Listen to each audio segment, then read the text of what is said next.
untuk itu saya harus sampaikan di sini betapa besar Pak Joko Widodo menyiapkan saya.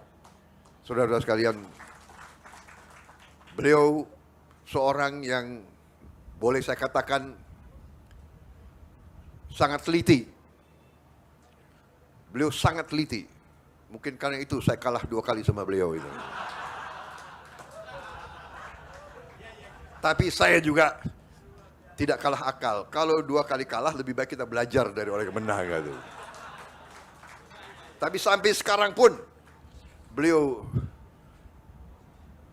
memperhatikan dan saya merasa saya disiapkan benar-benar. Kemarin-kemarin saya masih dipanggil Menhan kan. Sekarang sudah lebih akrab Mas Bowo. Hal-hal yang baik, investasi uang rakyat yang sudah demikian besar harus diamankan. Apakah semuanya sudah bagus? Tentunya tidak. Apakah perlu perbaikan? Tentunya perlu. Apakah kita perlu untuk berinisiatif, berinovasi, mencari solusi-solusi yang lebih cepat dirasakan oleh rakyat? Tentu itu harus kita lakukan. Saudara-saudara sekalian, alhamdulillah rakyat telah mengambil keputusan. Rakyat telah memberi mandatnya kepada Prabowo dan Gibran, tapi kami hanya tokoh. Tidak mungkin hanya 2 orang yang akan selesaikan masalah bangsa. Kami maju dengan kesadaran bahwa kami didukung oleh suatu kumpulan tokoh, kumpulan kekuatan yang sangat besar. Kami merasa itu dan kami membutuhkan itu. Di antaranya adalah kekuatan Nahdlatul Ulama, kekuatan ormas Islam yang moderat, kekuatan Islam yang inklusif, kekuatan Islam yang rahmatan lil alamin,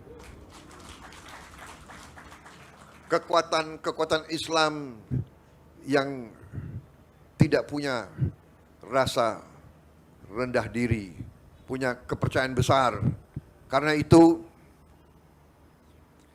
dengan dukungan kekuatan-kekuatan ini juga dari kekuatan-kekuatan unsur-unsur lain, unsur Nasrani, unsur Hindu, unsur Buddha, unsur semua kelompok di Indonesia, kita bersama-sama akan menjaga keselamatan bangsa.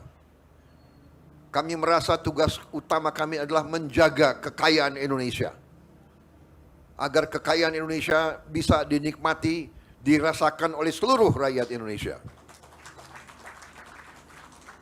Karena itu, strategi dan program yang sudah dirintis oleh Pak Joko Widodo dan pemerintah beliau, kami anggap adalah landasan fondasi yang sangat kuat. Dan kami akan membangun di atas fondasi itu. Saudara-saudara sekalian, saya kira tidak akan lama saya bicara di sini ya. Kelemahan seorang politisi kalau dikasih podium nggak mau berhenti-berhenti bicaranya itu. Saya tidak akan ulangi apa program kami sudah jelas.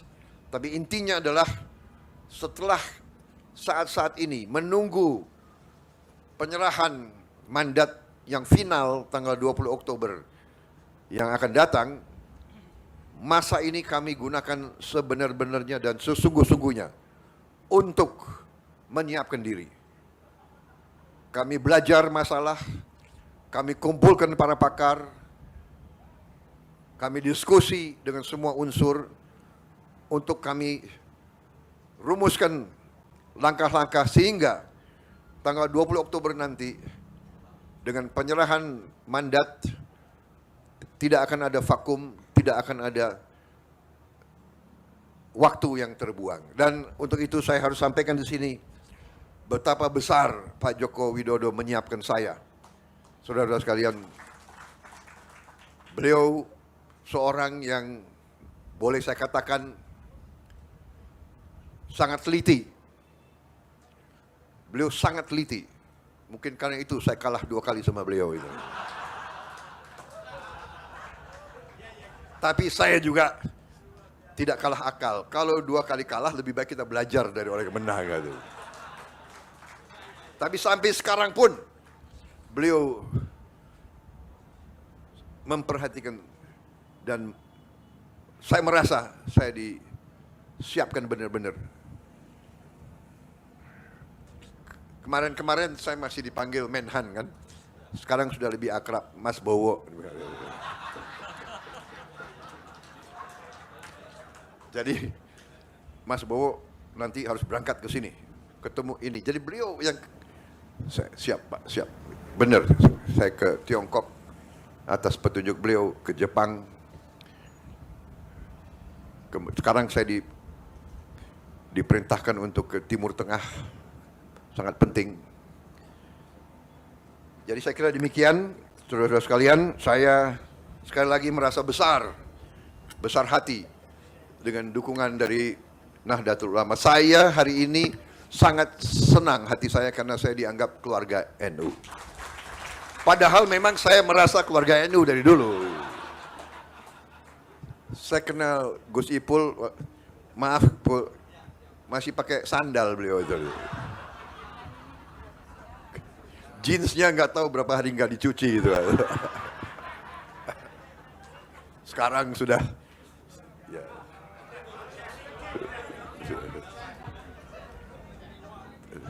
Saya sangat kagum melihat kepimpinan NU sekarang konsepsional, jauh ke depan.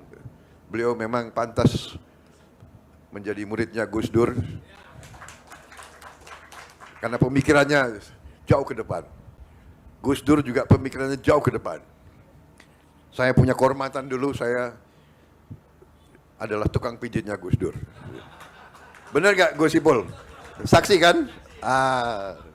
Dan kehormatan bagi saya yang boleh masuk kamar tidurnya Gus Dur. Benar. Dari mayor sampai jenderal. Terima kasih Nahdlatul Ulama. Bersama-sama kita bangun bangsa Indonesia. Saya kira demikian karunia yang diberikan oleh Yang Maha Kuasa kepada kita sangat luar biasa. Kita optimis, kita menghadapi keadaan yang tidak ringan. Dunia penuh ketidakpastian. Tapi insya Allah, kalau Indonesia bersatu, kalau Indonesia dan pemimpin-pemimpinnya itu rukun, bisa kerjasama, insya Allah kita akan hadapi semua tantangan dan kita akan membawa kesejahteraan bagi rakyat kita. Itu tekad saya, itu tekad Gibran. Kita akan bekerja untuk rakyat Indonesia semuanya. Saya kira demikian dari saya. Selamat berjuang Nahdlatul Ulama. Terima kasih dukungan saudara-saudara. Wassalamualaikum warahmatullahi wabarakatuh. Maaf lahir dan batin. Marilah kita bekerja untuk rakyat kita. Terima kasih. Selesai.